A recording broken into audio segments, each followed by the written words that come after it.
Hey everyone, welcome back. This is part 2 of this current painting I'm working on.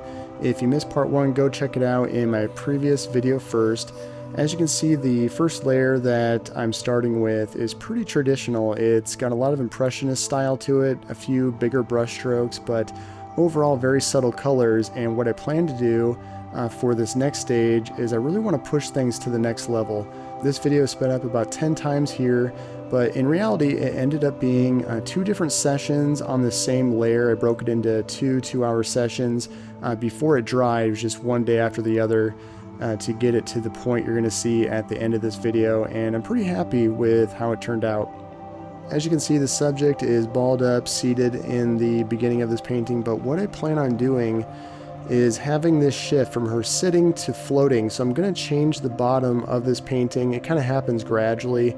I wasn't completely convinced that was the way to go until about halfway through this video, where I end up painting the entire bottom part black and getting her to feel like she's floating in a way, with a lot of subtle blues but also some intense blues that I gradually build up to towards the end of this video.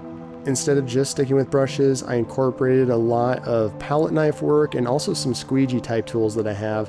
A lot of different tools were used to create some really interesting texture. There's a lot of thicker, broken marks in this layer. A lot of them got smothered into the brushwork, and then some of that brushwork got smothered into the palette work. So a lot of interesting texture, a lot of fun things happening in this second layer. So it's really creating a fun dynamic between the sort of softness of the first layer and the more expressionist feel of the second layer. If you would like to dive deeper into my full process, including real-time tutorials and art downloads, definitely check out my Patreon account. I've got a lot of resources there for anyone looking to expand on their own painting practice, especially with oils. As always, if you could like and subscribe, that'd be really appreciated. Now I'm just going to go ahead, let the music continue to play while you watch the rest of this process play out. I don't have a name for this painting yet, but feel free to put one in the comments. I'd love to hear your thoughts on what you would call this painting. So anyway, that's about it. I will talk to you again next week. All right, bye.